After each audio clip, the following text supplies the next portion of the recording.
Monsieur le Président de l'Assemblée nationale, chers collègues députés à l'Assemblée nationale, le jeudi 13 avril 2023 ont eu lieu l'ouverture de la première session ordinaire de cette année et l'investiture du Président de l'Assemblée nationale pour le compte de la 9e législature. Ces deux cérémonies ont connu la présence effective des députés du parti Les Démocrates. Dans son adresse, le président de l'Assemblée nationale a fait la promesse de diriger cette législature de transition avec équité, en impliquant toutes les sensibilités politiques. Nous relevons que cette déclaration, qui fait office d'intention de bonne foi, vient en contradiction flagrante avec la manière dont les activités au sein du Parlement sont menées depuis l'installation de la législature jusqu'à aujourd'hui. Le constat est clair que depuis l'installation de la 9e législature, tout est mis en branle pour clochardiser la seule et unique minorité parlementaire que représentent les élus du Parti Les Démocrates.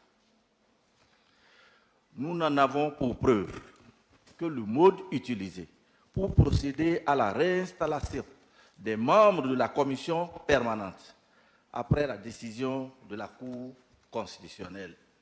Aussi, déplorons-nous le processus ayant conduit à la désignation et à l'installation des membres de la 7e mandature de la Cour constitutionnelle.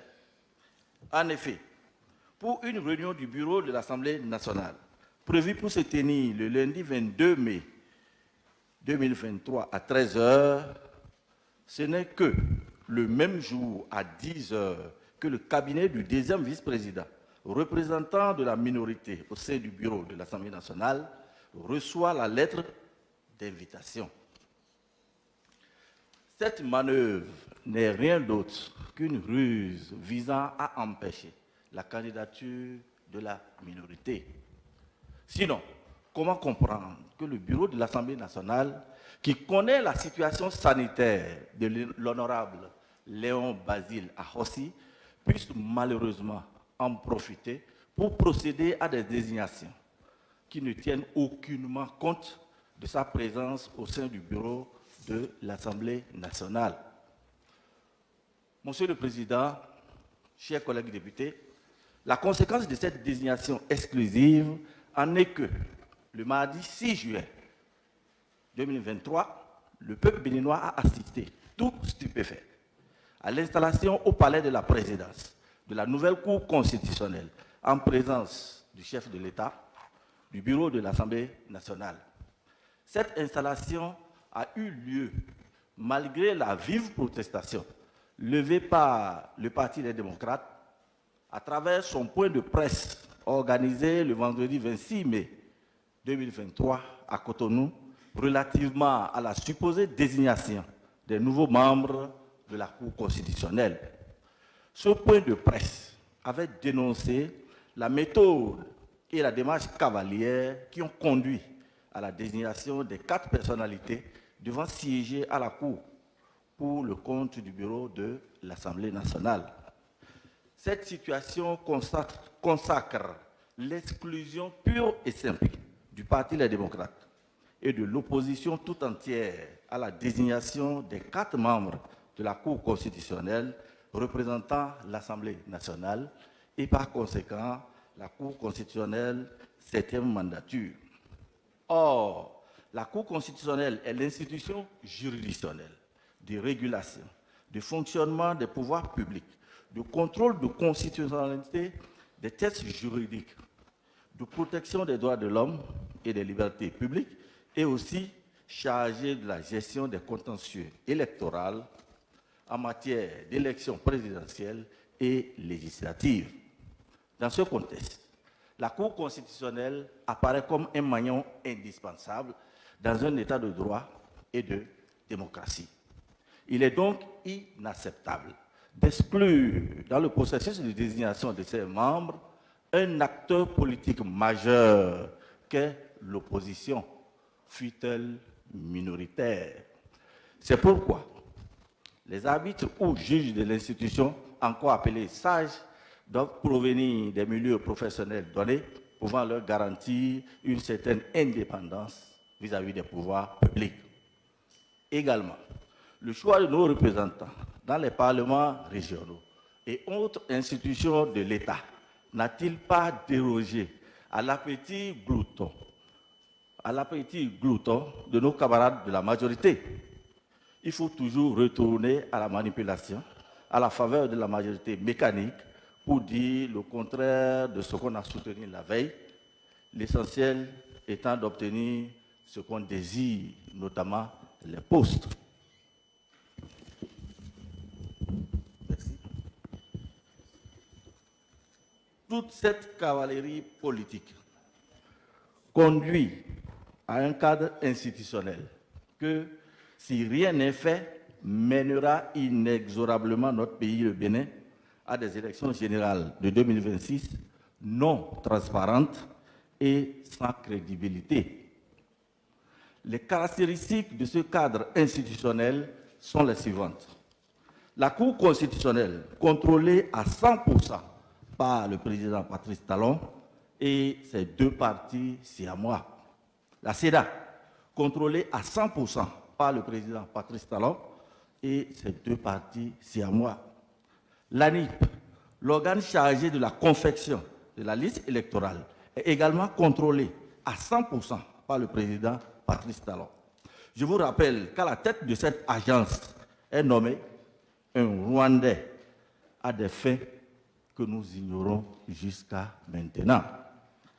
À y voir de plus près, ce cadre institutionnel viole le protocole additionnel de la CEDEAO sur la démocratie et la bonne gouvernance, qui dispose en son article 3, je cite, « Les organes chargés des élections doivent être indépendants et ou neutres et avoir la confiance des acteurs et protagonistes de la vie politique. En cas de nécessité, une concertation appropriée doit déterminer la nature et la forme des dits organes. Mieux, l'article 5 du même protocole dispose que les listes électorales sont établies de manière transparente et fiable, avec la participation des partis politiques et les électeurs qui peuvent les consulter en tant que besoin. Il faut donc rappeler que ces instruments juridiques sous-régionaux ratifiés par notre gouvernement sont au-dessus de nos lois nationales. Au regard de tout ce qui précède, on peut affirmer, sans risque de nous tromper, que toutes les réformes opérées ayant conduit à la mise en place du cadre institutionnel, notamment la Cour constitutionnelle, la Sénat, l'ANIP, pour le compte des élections générales de 2026, sont des manœuvres dolosives. Parce que, contraire au protocole de la CEDEAO, qui oblige les États membres à instituer des organes paritaires chargés de la gestion des élections. Monsieur le Président de l'Assemblée nationale, chers collègues, nous voici à nouveau devant un fait accompli qu'on veut nous imposer. Nous voici en présence de nouvelles velléités de hold-up électoral. Le principe est notamment connu. Seul le peuple souverain, et c'est à lui de désigner par voie des urnes ses dirigeants et ou ses représentants. Vu le cadre institutionnel tel que présenté, nous voulons du haut de cette tribune prendre à témoin le peuple béninois et la communauté internationale de ce que, bien que représenté par 28 députés à l'Assemblée nationale, le Parti Les Démocrates a été exclu du processus de désignation des 4 personnalités devant siéger à l'Assemblée nationale. À la Cour, merci. Devant siéger à la Cour, merci. À cette étape de mon intervention, je voudrais appeler les collègues députés à produire des connaissances au travers des lois que nous votons ici à l'Assemblée nationale, plutôt que de ruser avec les lois. Les productions sont utiles aussi bien pour les générations actuelles que pour celles à venir. Par contre, la ruse ne peut générer que des situations controversées, voire conflictuelles, aussi bien pour maintenant que pour l'avenir. Selon Jean Cocteau, il ne faut pas confondre la vérité avec l'opinion de la majorité. La vérité est unique. Il vaut mieux la rechercher pour avancer plutôt que de chercher à la contourner et faire du surplace. Monsieur le Président, chers collègues, aucune démocratie moderne ne fonctionne sur la base du système de la jungle, c'est-à-dire la loi du talion, tout pour moi, rien pour les autres. Je suis fort, je fais ce qui me plaît. Monsieur le Président de l'Assemblée nationale, vous serez le seul dont le nom sera retenu comme pourfendeur de la démocratie et ayant favorisé une jurisprudence qui réduit la minorité à sa plus simple expression.